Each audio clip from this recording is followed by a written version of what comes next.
Thanks for joining us on KTN Weekend Prime. This is Checkpoint. Before we get into our discussion, which is on insecurity in the country, to just give you an update, news just in at 8 p.m. this evening, a grenade was detonated in Garissa town. Police have cordoned off the area in which that happened. The man whom the police claim was a suspect has been rushed to hospital. The police are saying he was carrying the grenade before it detonated by accident. The man himself claims otherwise. He says that somebody hurled the grenade at him and ran away. He has been rushed to the Garissa County Hospital. A grenade went off in Garissa earlier on this evening. Police have cordoned off the area. They claim they have the suspect who is in hospital. The suspect is claiming the grenade was actually hurled at him. And of course, this just shows you how insecurity continues to be a major issue of concern in the country. And we want to talk about that now. I want to introduce you to my guests one more time. We have Member of Parliament John Mbadi. We have Digital Communications Director in the Office of the President, Dennis Situmbi. And we also have Senator Kipchumba Murkomen. Let's, gentlemen, begin with what happened right after Mandera. Do you think the president reacted the way he should? I'll start with you, John Mbadi. Do you think he should have actually stopped his trip in Abu Dhabi and come back? I said that one time, that I think when something like what happened in Mandera happens in any country, one would expect the head of state, the commander-in-chief of the armed the defense forces, and of course the chairman of the National Security Council, to address the nation. And so I think the president should have come back immediately. I know one would argue that he had left the deputy president in acting as acting president, but that said, the president elected was Uhuru Kenyatta. He owes it to the people of Kenya to provide security. So if something like that happens, then the president should have done the honorable thing to come back home and give way forward. And I think he didn't do that. Oh, well, I hear Mheshimiwa John Mbadi, but, you know, I think we want to go back to the era where in the office he worked as assistant minister. When an incident occurred even in town, people rushed to the scene, even sometimes interfering with people who are investigating. It was actually a competition about who arrives at the scene first and who addresses. At one time, even in a building that was almost coming down, people were there addressing a press conference. So I think we need to move from that. And the president did not ignore. The president spoke with the acting president, who was the deputy president, and he issued a statement on behalf of the president. It is on the president's website. I mean, it was, he addressed the issues, he consoled the families. Even if he came, that was the same message he would have given. Let's also remember that in Abu Dhabi, he was having meetings on security. He held 2 of them on security issues. And so, and it was an official visit. So, I mean, I don't see, unless we are advocating for this big man thing that systems no longer work, so you always need the president when anything goes wrong, then there is a problem. So for you, he delegated, he did the right thing. We'll get to his statements when he got back to the country in just a moment, because that's what's causing heat. Senator, what do you make of the president's actions after Mandera, the statements that were made, angering quite a number of Kenyans? Well, I think we are focusing so much. I think the first important question is whether his statement was correct, and definitely it was correct. I see the question you're trying to ask Kenyans is that whose responsibility is security? Article 1 is very clear. The sovereign power belongs to the people of Kenya. It's our responsibility to all of us to deal with matter security. But inside the Constitution, there are certain issues delegated to different arms of government. There are those that go to military, there are those that go to the police, there are those that remain with us. That includes sharing information. You know, so you cannot say that a security issue is only a function of the police, because policing is for police. Right. Security is wholesome. Okay. So unless you ask specifically who is supposed to carry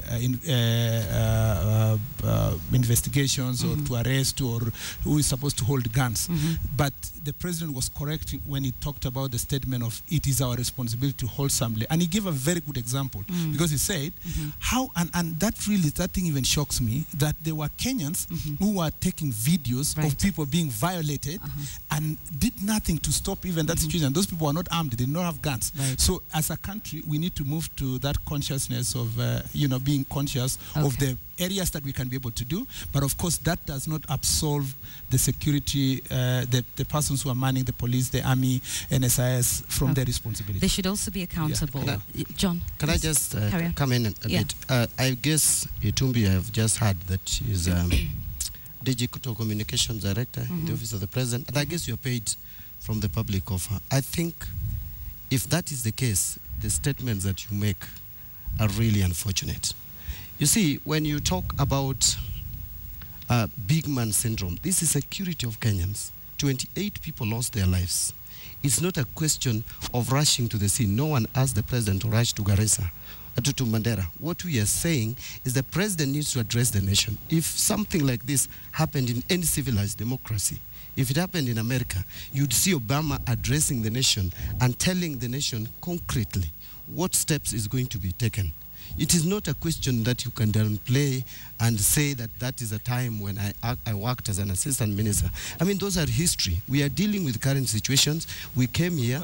Kenyans are watching us. They want to hear what this government is doing in security. It's not about Mbadi serving as assistant minister. And if really you are working in the office of the president, I think you owe it to the people of Kenya to be a little bit more, to take this debate and escalate it to a bit more serious debate. Senator? I think we're trivializing this debate. When reduce a serious security debate to where the president was, what he said. You see, the main debate should be what actions are being taken and who is supposed to take those actions, more than just the words. Would you have been satisfied if the president said nice words or of bereavement and mourned and even cried? Would you have been happy? I mean, the main issue we should be debating here is what actions are being done and what actions ought to be done, and what's the future. Because if we concentrate about, because Senator, whether the president was around, actions come from words. The president, I'm just saying, if the president even cancelled his trip, it's a question of judgment in the circumstances. Was that circumstances, the circumstance in his judgment, was it enough for the deputy president to react on behalf of himself and the government? Yes, he made that judgment. So really, Senator, that does not change Senator, let's put this in. I agree with what you're saying. However, there is the matter of perception. Kenya was in a very fragile state at that time. 28 people were horribly killed. And many people say it was a matter of perception and just whether he understands what's going on. Let's take a look at this tweet. And now that we have the Digital Communications Director here, perhaps you can explain this tweet. Was it hacked? Was this tweet intentional? The president saying, I've been out of the country for a few days, as you've seen from the selfies in the newspaper. The selfie in question is the one that we can see on the side. It's a matter of communication and what message 140 characters on Twitter do not give you the context in which the president was speaking about. This was not a tweet done out of context. It was not a tweet that was just tweeted by PSU Kenya Digital. The president was speaking, there was live tweeting. When you do live tweeting for events, you cut those issues. So you need to get all the tweets and then we are able to respond. When you pull one tweet and attempt to get an answer out of it, you miss the context of this tweet. And this is what Senator was explaining. What was the president talking about? He was saying, we have a responsibility as citizens of this country. And Yvonne, I mean, you have for instance, bridges that, overpasses that go on our roads, for instance, on Thika Road. And when a person is hit as they cross the road and they die, who is it to blame? Is it us as citizens? Or is it the police, or is it government? It goes even beyond that. We formed a Twitter handle called Alcohol Watch. When we introduced Alcohol, it was to stop drunken drivers from dying on our roads. Okay, Dennis, let me just, I get your point. No, but I want to understand this tweet first. No, but I have explained that tweet. I have said there is a context to it. So unless you pull all the tweets, then you're able to explain the context of that. Then the most important thing, Yvonne, to realize is that when we formed a Twitter handle called Alcohol Watch, when the government has put a measure to stop drunken drivers from driving, we were actually forming Alcohol Watch to evade the alcohol. So who is it to blame? Is it the police? Is it citizens? The president was addressing a very fundamental issue that as a people, we have a responsibility in our security, which is if you go to see, and he has quoted the US, if you go to the FBI website, the first thing you will see is the responsibility of citizens on terrorism and what they can do to prevent terrorist attacks. Help us understand this tweet, because I think that is what your statement is all well and good about, talking about what the president said in totality. But you see, when you take some of these things, and many people who, I mean, a huge percentage of the Kenyan population is not on social media, and when some of these statements came out, people were alarmed. Could you explain this tweet?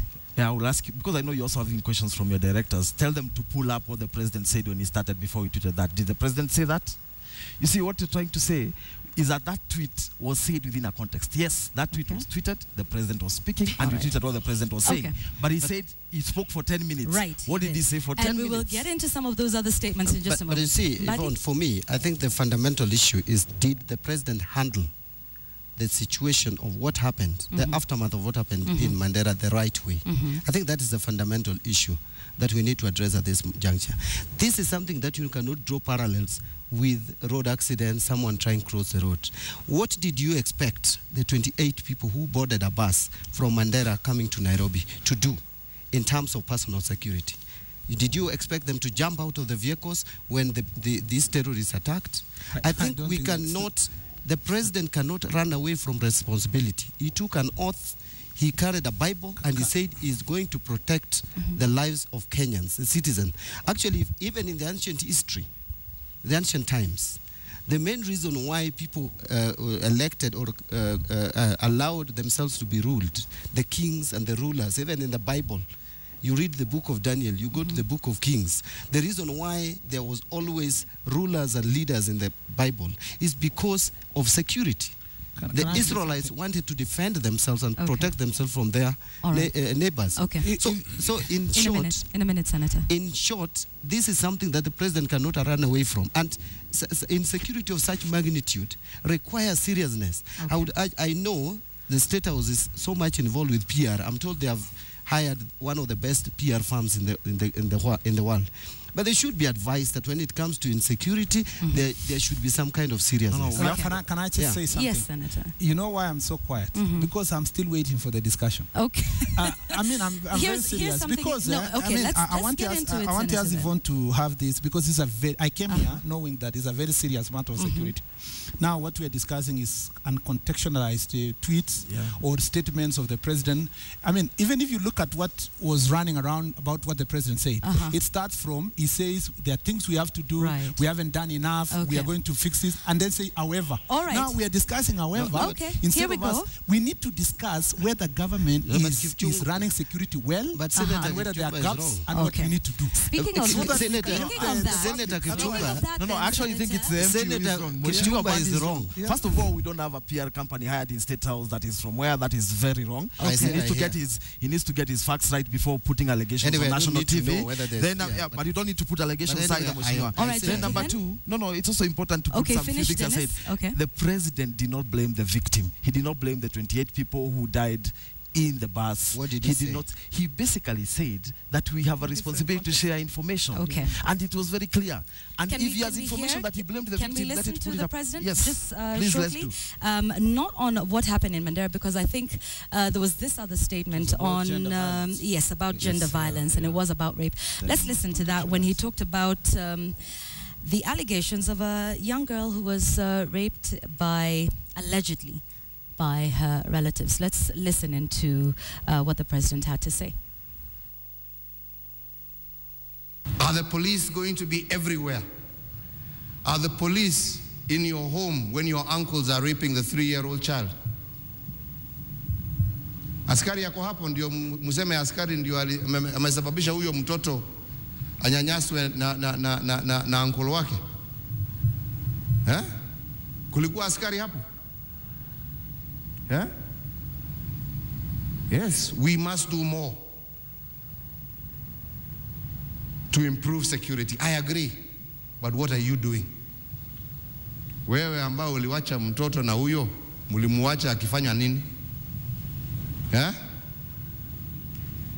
What is your responsibility?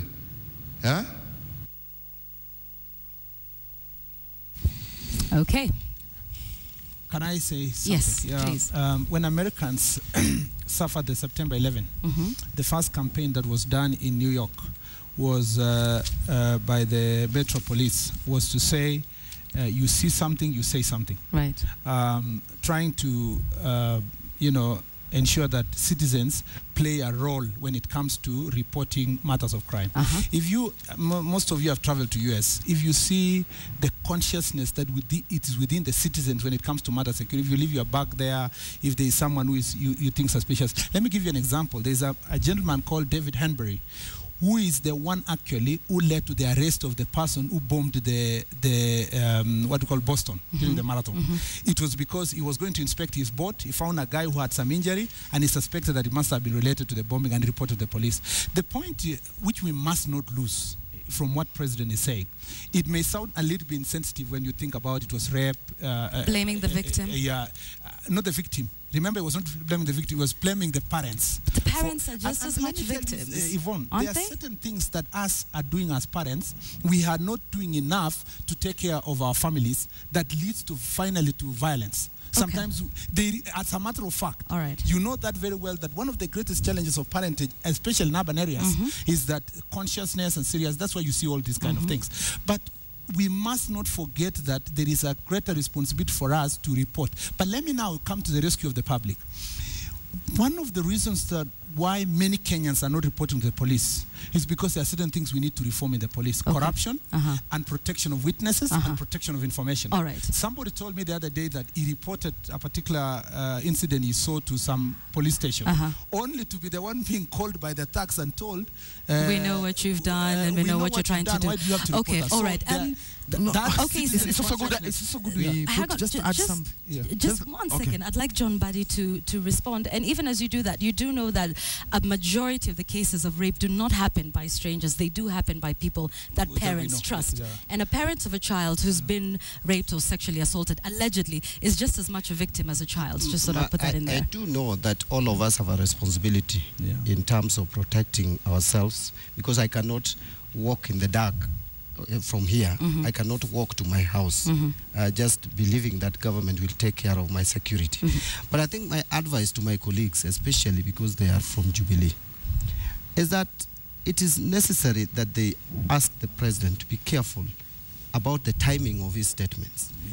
Because you see, you may be saying something which is very positive, but where are you saying it and at what time? Because if something has just happened, like what happened in Mandera, like some lady has been sexually assaulted in the car, like in the it happened matatu, in the yes, matatu. right.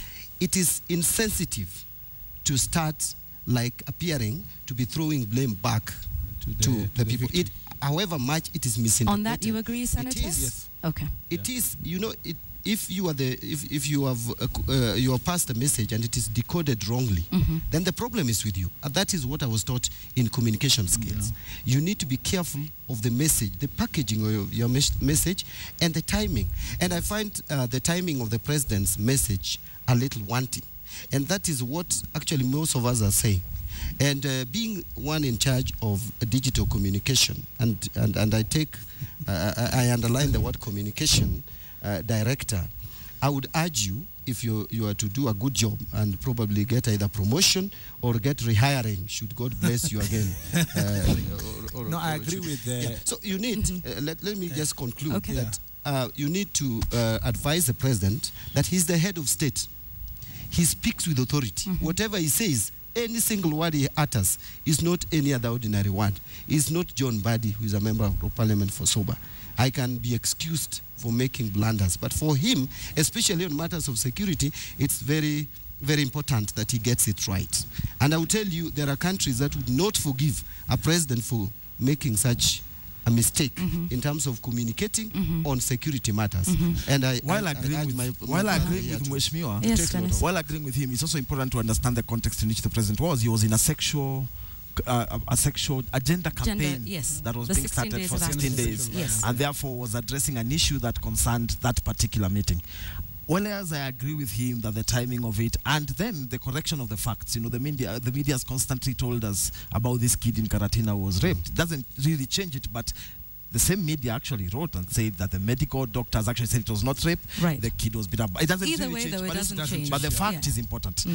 Then there's another important thing. Today in the Sunday Standard, there's an interesting story about 421 girls, and because tomorrow is World AIDS Day, who were followed by a research company, and they are 15 years old and they're in high school. And it was found that all 80% of them had sexual intercourse without protection, whose responsibility is it to ensure that even at that age people are not exposed to HIV/AIDS? Because that is the same context of discussion, and that is the wider goal that the president was addressing himself to. Point made. Let me just point noted. Mbadi, Yes, and then there's nothing wrong with admitting that you made a mistake. If you remove the statement of the president, and for someone who was not in that function, right, you would say it's a little bit insensitive. And for all of us here who are in communication, there are situations where you are addressing a different context, but when it's brought to a bigger congregation, and for that reason, I agree with what Mbadi is saying, that you keep learning as you progress. And the president is not, a perfect person. Okay. But I'd like us to move let's it just forward. not lose the fact that the ultimate objective he wanted to achieve is to sell us that our security is collective. Okay. Yeah. All right. Let's move this discussion forward. Senator, you've been very open in your critique of the Inspector General and indeed the Cabinet Secretary for Interior, Joseph Olelenku. In one of your Facebook posts, you say, the problem is that I have lots of convictions about security. I agree it starts with me, and that's why I pay taxes to pay someone to do it on my behalf. Yeah. That sounds like you're disagreeing with the president when he talks about security starts with you and me. No, I don't disagree. It actually starts with me, that's why I pay taxes. Mm-hmm. That's why I will report an incident. Mm-hmm. I will do my part. But has the president done his part in terms of bringing those that he has let me put in just come charge to of that. security? And second, it is you who are putting now my statements to words that I talked about the Inspector General Olelenku and so forth. My problem with the security sector, generally, has been that it looks like those who are manning the managers of the security have lost, their capacity or their ability to either work together or to be able to put in place a proper strategy that will bring down matters of terrorism. Let me come back to this, Yvonne, so that we put everything into context. There's a problem with those who are imagining that we are doing absolutely nothing in security. For the first time since independence, we've bought 3,000 police vehicles. The last time a government bought that number of vehicles, it was 200 Mahindra vehicles. We have bought Land Cruisers, 3,000 in the first 1 year. We have for the first time, the radio calls that police are using is going to change under Jubilee government to become digital and improve the communication. For the first time, we have insurance for the police, including those that have died in Capedo and other places are going to be paid through an insurance policy for the first time that the Jubilee government has put in place. So it is not that there is nothing that is happening in the security sector.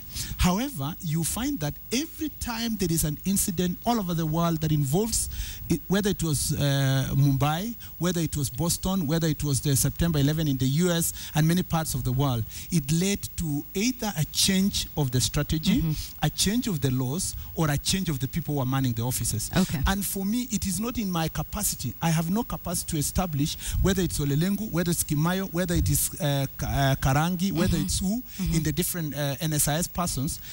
It is up to the president to sit down, and we are telling him, it is time for you to sit down and audit the security managers and see whether they are adding value, whether they need to step aside or they need other people added to them. And let me add this very important factor. Yeah. One of the biggest problem of this country is the coordination in the various sectors.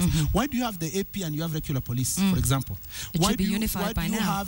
So in US, and this is the last example I want to give, after the September 11, in 2003, they put in place Department of Homeland Security, bringing 22 agencies, including private sector, including civil society, to play a role in the coordination of the security. And I think this is where I would advise the president to now get a good security advisor, in my own opinion, and as someone who can work a policy paper so that we can shift from what we have been applying and project our security in 30 years and have a strategy for all right, direction. I'd like to hear from you. Yeah, Buddy? first of all, let me, that tweet, if it was from Senator Kinchuma, I agree with it absolutely. Actually, we pay taxes to provide security to ourselves. Once I've paid taxes, I expect the people who receive my taxes to offer the service and the services. And the service number one is security. Then I can go to food, etc. Because if I cannot eat and die the next minute, I would opt to eat later and be secure. Security is important. So security is important. And I think I have stopped blaming. I don't blame Olelenku or Kimayo anymore. Where does the buck I blame the president. The president is the one who was elected to rule this country, to provide security, to offer services that we require. The others are serving at his pleasure. Actually, he formed the cabinet himself together with the deputy president. He just announced it to us and parliament approved. So for me, I think the president needs to take responsibility. The problem in Kenya, and it has taken now too long, about 20 months, that whenever mistakes occur, we put the president aside and start blaming others. Now it is high time, and I like the way the civil society has come out. We need now to take this, to escalate this blame and tell the president he is responsible. Allow me to challenge you a little bit, yes, because the president can do something about it, right, but so can National Assembly. Yes. There is a process of removing a cabinet secretary. Yes. We have not heard of any motion that has been proposed by a member of parliament requiring the president to dismiss a cabinet secretary. Is that an avenue that you have considered using? First of all, your statement means that we have concluded that the problem is cabinet secretary. So for you, it's not for the me, cabinet it is secretary? not Olelenku. So Olelenku is doing his job? If Olelenku is not doing his job, it is the president. Okay. Mheshimiwa, What contract do is I have? Olelenku, in your He is opinion, doing his job? He's not. He's not doing his Yes. job. But why Have is you he not? considered removing him through the parliamentary process? It has been considered. I know there are a number of, I even spoke about it the other week, that he should resign. But what I'm saying now is that the president, we should now take blame to where it belongs. Olelenku is someone the president can reshuffle or remove. Just a process which parliament can help him along. But why should we help the president? He was elected, or so he claims, to the office to serve the people of Kenya. Why should we help the president? Let me just make one more comment. Oh, here we go. Let me just say one more comment. Yeah. Carry on. You see, what Senator Kimchumba has spoken about with regards to coordination, that is real. We, apart from the administration police and the regular police, we have CID, we have NIS, we have even anti-stop theft unit, yes. We have anti-terrorism. Right. There is need for a coordinating authority.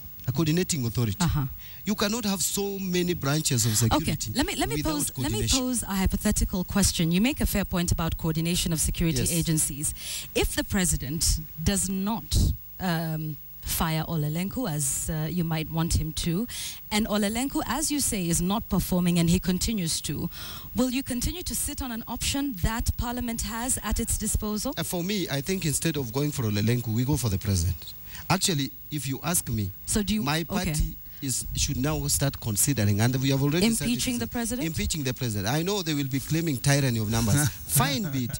But the truth is, the person who has failed, and I'm not going to continue blaming Olelenku for the failures of the president. Okay. It is the commander-in-chief, he is the chair of the National Security Council. That responsibility is not shared. Let's have Al-Shabaab would be very happy to be hearing such statements, as a matter of fact. The point is this, that everywhere in the world, when such an attack occurred, the opposition and the government came together to find solutions. Whether it was September 11, whether it was Mumbai, whether it's Boston, everybody comes to the table with suggestions on how to improve security. All right, allow me to just add, before you continue. Many would say that CORD did ask for dialogue. We did. And the president refused. Let me just what do you mean by just something I thought I would put in there as you carry on. They wanted rallies. You want us to go to the president's bedroom to ask him. Buddy, one moment, please. Let me complete. The point is this, that when we wanted to buy new digital communication system for the police, the problem was Parliament. Parliament delayed it, issued some kind of injunctions. When we wanted to hire, up to now, there's an injunction from court that stopped 10,000 policemen being hired. All over the world, police is a volunteer thing. It doesn't matter whether you hire a brother and a sister and their cousin. The point is that you need the people who are able to do the job. But courts found it fair to block 10,000, policemen from working. And I'm asking myself, if the responsibility to be secure in this country is for all of us, what suggestions is Mbadi having in Parliament that brings together the National Assembly and from both sides? What bill has he attempted to bring that improves coordination so that we provide a solution? And I'm telling you this, As a matter of fact, this is my suggestion going forward. We need to do away with security of tenure of the Inspector General, of his deputy, NSIS person, so that if the buck stops the president, he should have the power to remove those. As we speak now, until National Police Service Commission go through a process, formation of a tribunal, so you can't remove those people. For me, going forward, the current Inspector General and their team should be the last people serving with security of tenure. Okay. Two, Can I respond? my argument is that we need to do away with this argument that there is somebody else called Kavulundi chairing National Police Service, and there is another one called Kimayo being the Inspector General. The Inspector General, just like in the judiciary, should be the chair of the National Police Service Commission, so that then we can allow, you see, our reaction to Moism was too much that we ended up in the constitution locking every opportunity for the president to take responsibility and take action as required by the law. So those are your suggestions for solutions. Can I just respond? All right. First of all, we did not communicate in the rallies. Honorable Raila wrote to the president to ask And for he was his welcome help. to step out. And in the letter he said, in the letter that he wrote, he said participation of the people will be a crucial factor going forward on terrorism. No, the detail, the letter was not addressed to you. It was addressed to. But I read, Don't of course, claim. but I read. So why are we claim? debating? Why are we debating? Why then are you telling us about? Don't claim to be knowing allow him to the finish. content of a letter that was not written to you. But you did not write the letter Dennis, also. so You can't allow. You can't let him go on. You will He's get- saying you we don't will know the get content your of the point. letter. You will get allowed your moment to of rebuttal, communicate. Dennis. Why is he Now, quoting a letter he doesn't know Gentlemen, about? What I wanted to say is Gentlemen, that the communication you will have your moment. was not Carry on. only in public rallies. I want to go a step further and say what Kipchumba has said is correct.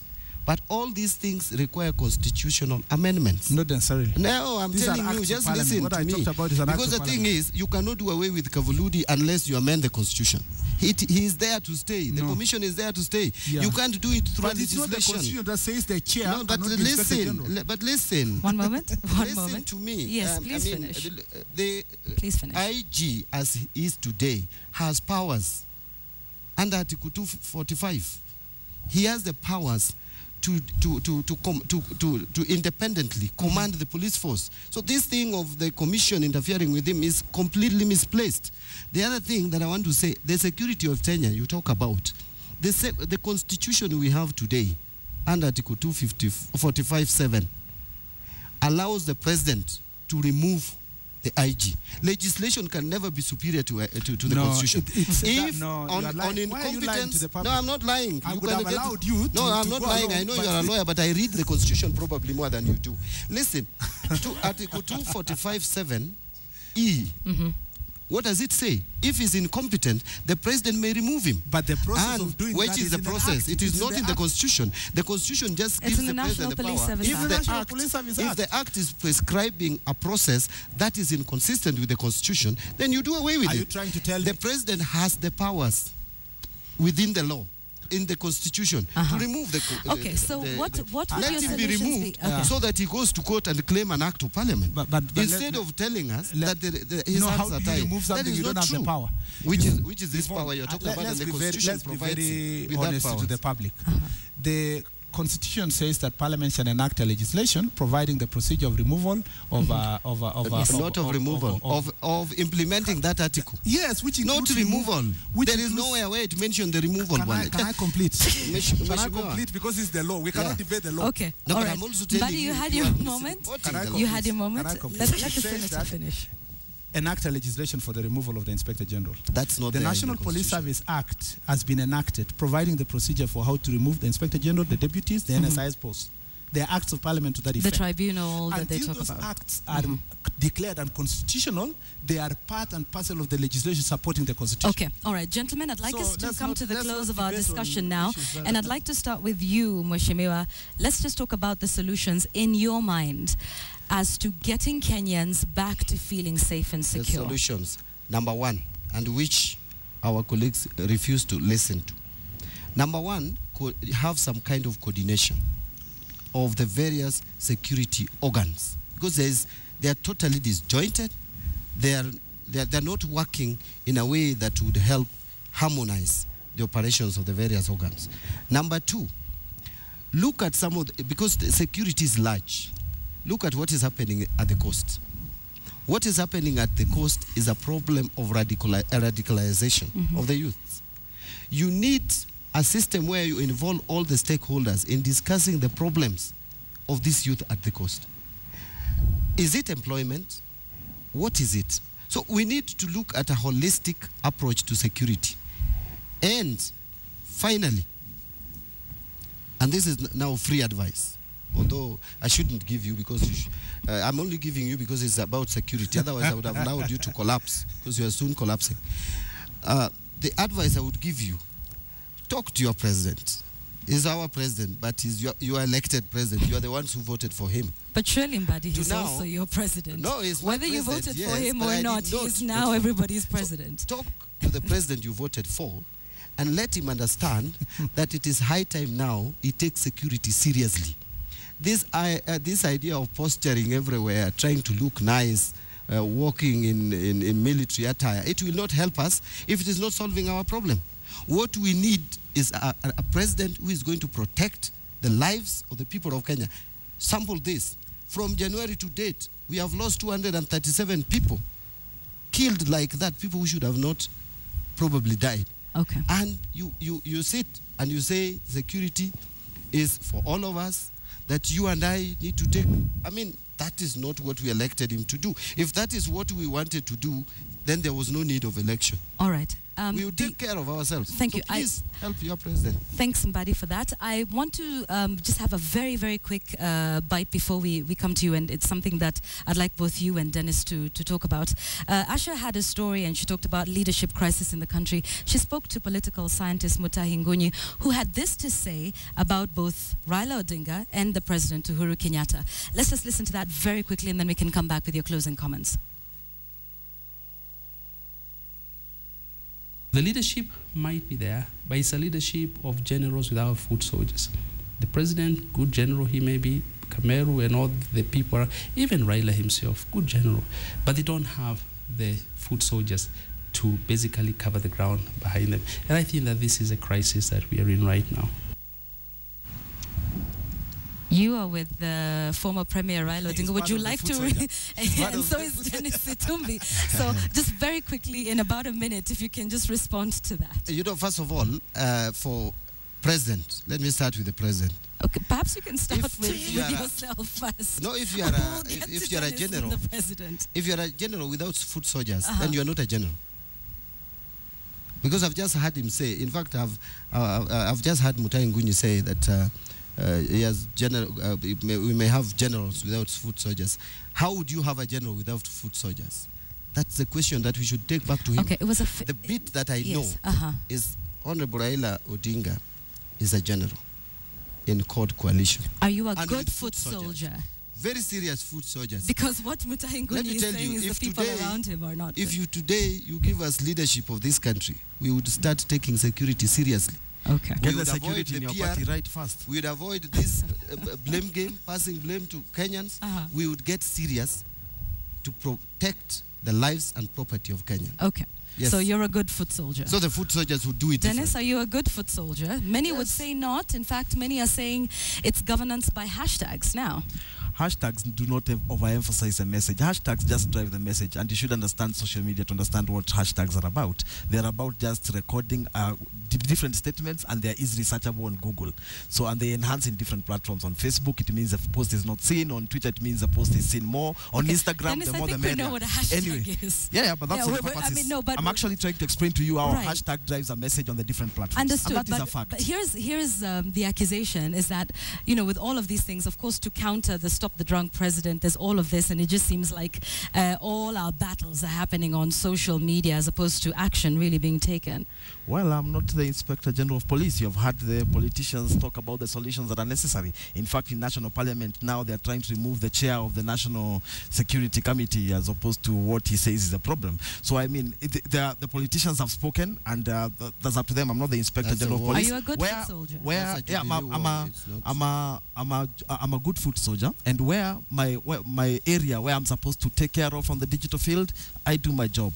and I will continue doing my job because that's my role. All right. Okay. As for him saying that we did not see the letter that was written to the president, it was tweeted, and in fact I encourage viewers to follow at John Bandy so at least he can be able to see when things are tweeted. He seems not to have seen that the letter was public and that on it there was a call for public. There was public participation. All right, gentlemen. There was a call for public participation by the former prime minister so that people can participate in giving information, which was the same message the president gave. So there's no disagreement at the top, and I encourage him to get in sync with his party leader. What's the problem with public All right. Thank you, gentlemen. Okay. Just 30 seconds then, and then we can have you conclude. So maybe, Yvonne, one thing when I was coming to this show, and or maybe let's keep Chumba speak, then I can give one more thing because I would want to put that up. My closing remarks are this. I want to tell Kenyans that we take security seriously. We empathize with those who are suffering at the moment. We think that the future of this country, we must handle security, and we want to congratulate the police who are working so hard with mere amount of money being paid, struggling with the salaries they are earning. And we want to say that we thank them because the petty crimes, the local crimes that we used to deal with have come down. The biggest challenges we are facing now is terrorism. Terrorism is a unique front, and we must invest in it for 50 years, 40 years, and so forth. It happened, Nigeria just lost 200 people at once by terrorists of the same magnitude. Okay. So the point to tell our Kenyans is that the other problems, the local robberies, whatever, things that used to happen outside terrorism have come down. Okay. But the terrorism issue we must deal with. All right. I believe that the president needs to rejig his team. Okay. And get a new security advisor to deal with matters of security. And we need now, us as legislators, and that's where Mbadi and myself and others come to place, we need to provide the solutions by coming up with an homeland security law. Professor Kindiki had already proposed before, so that we have a better coordination of the security sector. Okay. And finally, I want to say this, that we must all be good food soldiers of the people of Kenya, as required by the Constitution, so that we can provide solutions, not only lamentations. Okay, all right. So maybe just before we close, Yvonne, it's good to have you on show just before your wedding on Saturday, so congratulations. Okay. Let's take a short break right now. You've been watching Checkpoint. We'll see you after the break. Mock the Week is up next.